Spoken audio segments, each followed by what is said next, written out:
Assalamualaikum warahmatullahi wabarakatuh. Tentu ini dengan penampilan dan pembawaan yang sedikit berbeda. Sungguh saya sangat terharu ketika Presiden Joko Widodo berpamitan di Istana Negara kepada seluruh rakyat Indonesia. Betapa beliau berurai air mata, tidak bisa menahan haru selama 10 tahun memimpin negeri ini. Saya bisa merasakan betul, walaupun tidak selamanya benar, tapi bahwa yang beliau rasakan adalah seharusnya negara Indonesia bisa sejajar dengan negara-negara maju lainnya di dunia. Seharusnya negara Indonesia bisa lebih makmur dibanding negara Qatar. Indonesia bisa lebih makmur dibanding negara Bahrain. Indonesia bisa lebih makmur dibanding negara-negara UAE lainnya. Kenapa? Mereka hanya punya kekayaan alam yang terkandung di perut bumi itu migas. Sementara Indonesia mempunyai kekayaan alam yang di perut bumi dari mulai migas, tembaga, emas, nikel, dan lain-lain. Lengkap. Itu baru di perut bumi. Dan negara-negara Timur Tengah hanya punya kekayaan alam yang tersimpan di perut bumi. Indonesia tidak hanya di perut bumi. Di muka bumi, Indonesia banyak sekali mempunyai kekayaan alam, hutan, perkebunan, dan lain-lain. Belum laut. Tapi kemudian kenapa kita menjadi tetap negara miskin? Sekarang baru negara berkembang. Kenapa kita tidak bisa menjadi negara maju? Hanya begini-begini saja. Mungkin Presiden Joko Widodo merasakan betul begitu 10 tahun berkuasa, ternyata kekayaan alam kita melimpah. Tapi selama 78 tahun habis dikuras oleh negara-negara asing dan pemimpin kita yang menjualnya. Kok rasanya tidak terlalu berlebihan kalau saya bilang tidak ada satupun orang di negeri ini yang peduli terhadap Indonesia. Dia hanya peduli kepada dirinya, keluarga, kelompok, dan partainya. Senang tak senang, suka nggak suka, itu harus diakui. Kalian harus jujur para politisi, pengamat apalagi. Tidak ada satupun orang di negeri ini, di Indonesia ini, yang peduli terhadap itu. 78 tahun kita habis sudah dikeruk kekayaan perut bumi kita. Baru sekarang bisa dikuasai dan diambil alih, itu pun tentu sudah kering. Itu pun tentu tinggal ampas-ampasnya aja. Dagingnya sudah diambil semuanya. Mungkin itu yang membuat Presiden Jokowi berurai mata, bercucuran air mata. Belum lagi ke depannya, kalau sampai ke tangan-tangan orang-orang yang culas, teriak-teriak terus, padahal hanya untuk mencari keuntungan pribadi dan kelompok serta partainya, habis kita. Nggak akan maju kita. Itulah kenapa kemudian Jokowi berurai air mata ketika berpamitan dengan rakyat Indonesia. Ya, kita tidak mampu berbuat banyak, hanya bisa melihat dan merasakan. Mudah-mudahan Prabowo Subianto pilihan rakyat yang memang juga dipersiapkan oleh Presiden Joko Widodo mampu menjaga NKRI serta memakmurkan rakyat Indonesia. Alhamdulillahirabbil alamin. Puji dan syukur kita panjatkan kehadirat Allah SWT atas segala perlindungan dan anugerahnya bagi bangsa Indonesia, sehingga kita mampu terus bertahan, mampu terus bertumbuh walau dunia tengah dilanda berbagai krisis, ketidakpastian global, ketidakpastian geopolitik, perubahan iklim, dan ke depan tantangan yang kita hadapi juga tidak mudah.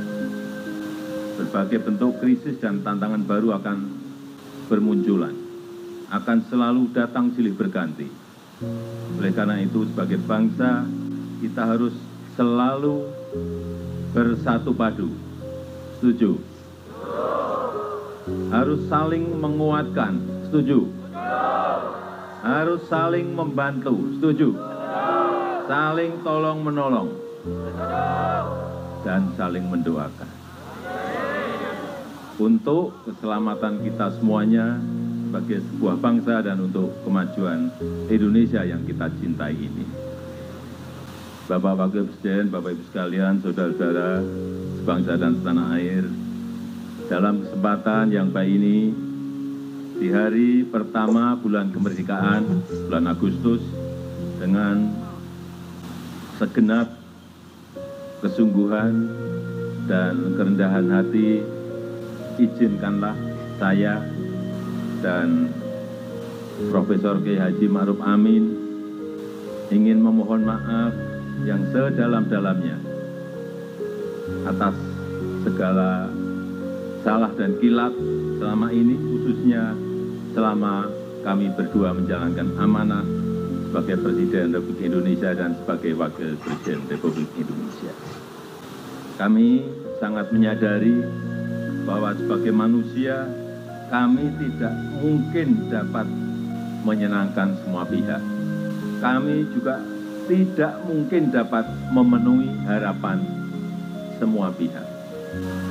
Saya tidak sempurna, saya manusia biasa.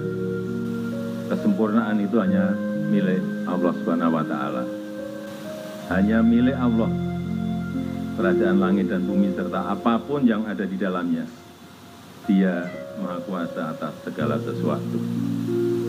Terakhir, saya mengajak kepada kita semuanya yang hadir untuk berdoa bersama, memohon pertolongan Allah SWT agar kita diberikan kemudahan untuk meraih cita-cita bangsa yang maju. Bangsa yang badatun, thayyibatun, warupun gobur. Semoga Allah senantiasa mengabulkan doa kita. Amin ya rabbal alamin. Terima kasih. Wassalamualaikum warahmatullahi wabarakatuh.